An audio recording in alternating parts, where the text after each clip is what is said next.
Media वालों से, Modi media वालों से, भाइयों और बहनों, ये मीडिया वाले जो हैं ये आपके नहीं है, ये हमारे नहीं है, ये अदानी अंबानी के हैं, ये नरेंद्र मोदी के हैं। आपने कभी मीडिया में किसान की बात सुनी है, मजदूर की सुनी है, बेरोजगारी महंगाई कभी सुनी है मीडिया में? नहीं। तो नरेंद्र मोदी जी को आजकल इंटरव्यू कराया जा रहा है, कमरे में बैठाते हैं, दो तीन मीडिया वालों को साइड में बैठाते हैं, वहां टेलीप्रॉम्प्टर तो है नहीं, टेलीप्रॉम्प्टर तो है नहीं।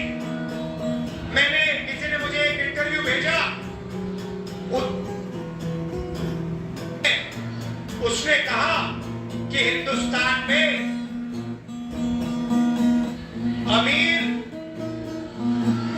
बढ़ते जा रहे हैं, चुने हुए लोग और अमीर होते जा रहे हैं और गरीब लोग गरीब होते जा रहे हैं।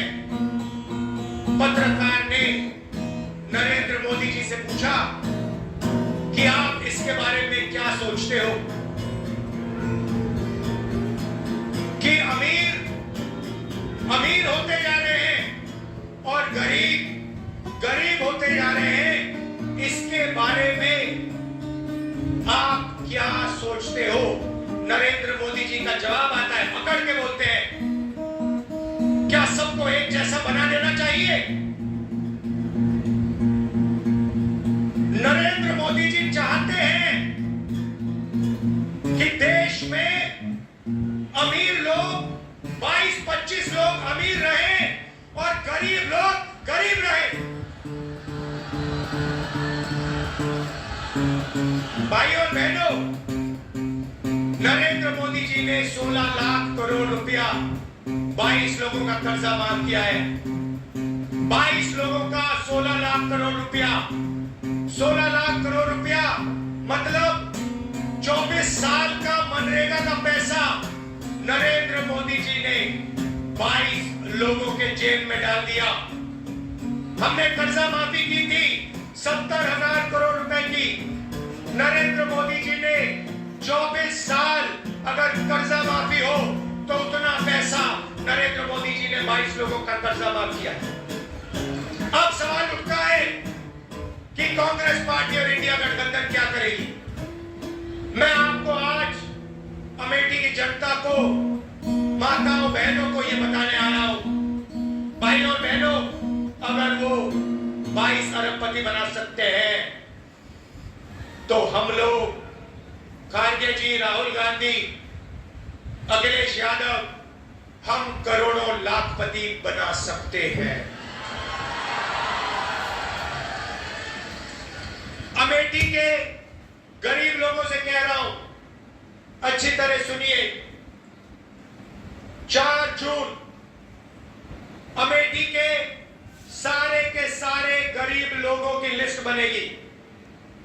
उत्तर प्रदेश के गरीब लोगों की लिस्ट बनेगी, हर प्रदेश के गरीब लोगों की लिस्ट बनेगी 4 जून। अभी ताली मत बजाओ, अभी मैंने बात बोली नहीं। 4 जून लिस्ट बनेगी, हर गरीब परिवार में से, अमेठी के हर गरीब परिवार में से एक महिला का नाम चुना जाएगा। एक महिला का नाम अमेठी के हर गरीब परिवार में से चुनी जाएगी। वैसे ही जैसे अमेठी में होगा वैसे पूरे हिंदुस्तान में होगा। और फिर 5 जून को हम कानून बना देंगे।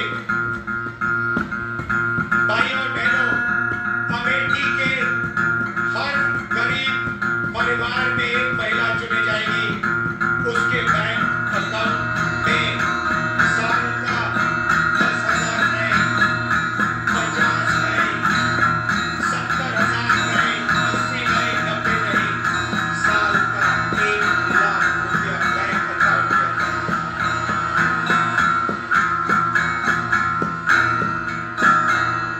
4 जुलाई 8,500 रुपए बैंक अकाउंट के अंदर।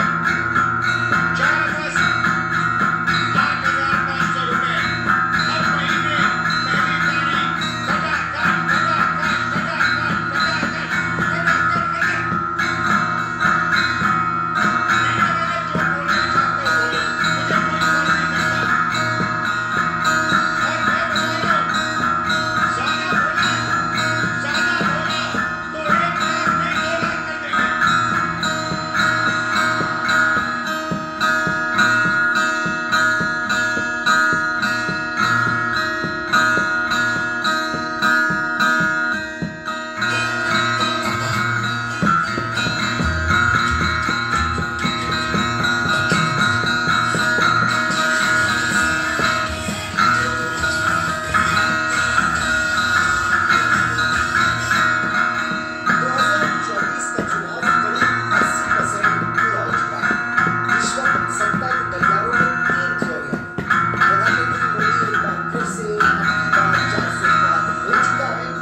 स्ट्रगल करें।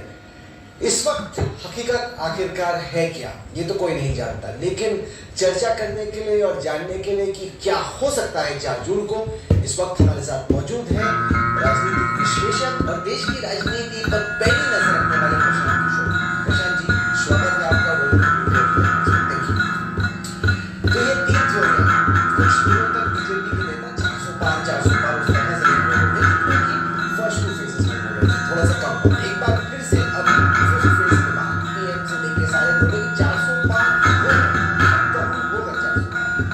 राहुल गांधी की बात बोल रहे कि नहीं, हार रही एनडीए, बीजेपी आउट। और जो लोग घूम रहे हैं यहाँ, वो कह रहे हैं काफी एंटी इनकम्बेंसी दिख रही है, 272 आप इन थ्योरी में किसको मानते हैं?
वही नंबर या उससे कुछ बेहतर होगा, उससे खराब होगा, ऐसा मुझे लगता है। आपको लग रहा है कि 300 के पार रहेगा? वह 303 के इर्द गिर्द रहेगा, मोस्ट लाइकली उससे पॉजिटिव ही रहेगा, उससे बेहतर होगा, उससे खराब होने की संभावना बहुत कम है। आपको क्यों लग रहा है कि 303 से बेहतर ही होगा? क्योंकि जो देखिए इसका बहुत सिंपल और बोरिंग सा आंसर, बोरिंग इसलिए कि मैं मतलब anything which is consistent appears to be boring. अब इस बात को मैं पिछले 6 महीने से दोहरा रहा हूँ कि ये बड़ा सिंपल गणित है कि बीजेपी के 303 आएंगे कि नहीं। इसको अगर आप समझना चाहते हैं तो सीट और हवा और चैटर सबको किनारे रख देंगे। पहले ये देखिए कि उनके 303 आए कहां से। 303 में करीब करीब 250 सीट उनके आए हैं नॉर्थ और वेस्ट से। आपको बस ये देखना है कि क्या नॉर्थ या वेस्ट में बीजेपी को मटेरियल डैमेज हो रहा है। मटेरियल डैमेज का मतलब कम से कम 50 से ज्यादा सीटें क्या वो हार रहे हैं। और दूसरा जो देश का हिस्सा है ईस्ट और साउथ, बिहार, बंगाल, उड़ीसा, तेलंगाना, आंध्र प्रदेश, तमिलनाडु और केरल, इन 225 सीटों में भाजपा के पास अभी इस लोकसभा में करीब 50 सीटें हैं। इन